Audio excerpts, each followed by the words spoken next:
ಸಿಡಿಲಿನ ಹೊಡೆತಕ್ಕೆ ಮನೆ ಸಂಪೂರ್ಣ ಹಾನಿ. ಭೇಟಿ ನೀಡಿ ಧೈರ್ಯ ತುಂಬಿದ ಶಾಸಕರಾದ ಡಾಕ್ಟರ್ ಮಂತರ್ಗೌಡ.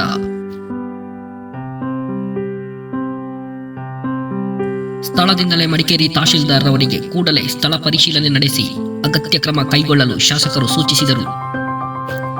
ಈ ಹಿನ್ನೆಲೆಯಲ್ಲಿ ಮರುದಿನವೇ ತಹಶೀಲ್ದಾರ್ ಸ್ಥಳ ಪರಿಶೀಲನೆ ನಡೆಸಿದರು ಹಾಗೂ ಸರ್ಕಾರದಿಂದ ಪರಿಹಾರ ನೀಡುವುದಾಗಿ ಭರವಸೆ ನೀಡಿದರು.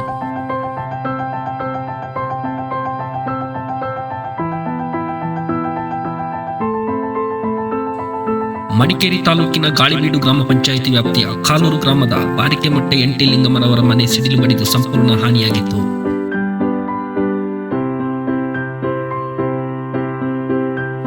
ಶಾಸಕರ ಭೇಟಿಯ ಸಂದರ್ಭದಲ್ಲಿ ಜಿಲ್ಲಾ ಗ್ಯಾರಂಟಿ ಸಮಿತಿ ಸದಸ್ಯರಾದ ಹರಿಪ್ರಸಾದ್ ಗೌಡ ಕೊಚ್ಚನ, ಬ್ಲಾಕ್ ಕಾಂಗ್ರೆಸ್ ಉಪಾಧ್ಯಕ್ಷರಾದ ವಿಜಿ ಮೋಹನ್ ಗೌಡ, ಬ್ಲಾಕ್ ಕಾಂಗ್ರೆಸ್ ಖಜಾಂಚಿ ರೋಷನ್ ಕುಂಬಾರ್ನ, ಗಾಳಿಬೀಡು ವಲಯ ಕಾಂಗ್ರೆಸ್ ಅಧ್ಯಕ್ಷರಾದ ಸುಭಾಷ್ ಆಳ್ವ, ಹಿರಿಯ ಕಾಂಗ್ರೆಸ್ ಮುಖಂಡರಾದ ಪೊನ್ನಣ್ಣ ಪುರಂದರ ಹಾಗೂ ಇತರರು ಉಪಸ್ಥಿತರಿದ್ದರು.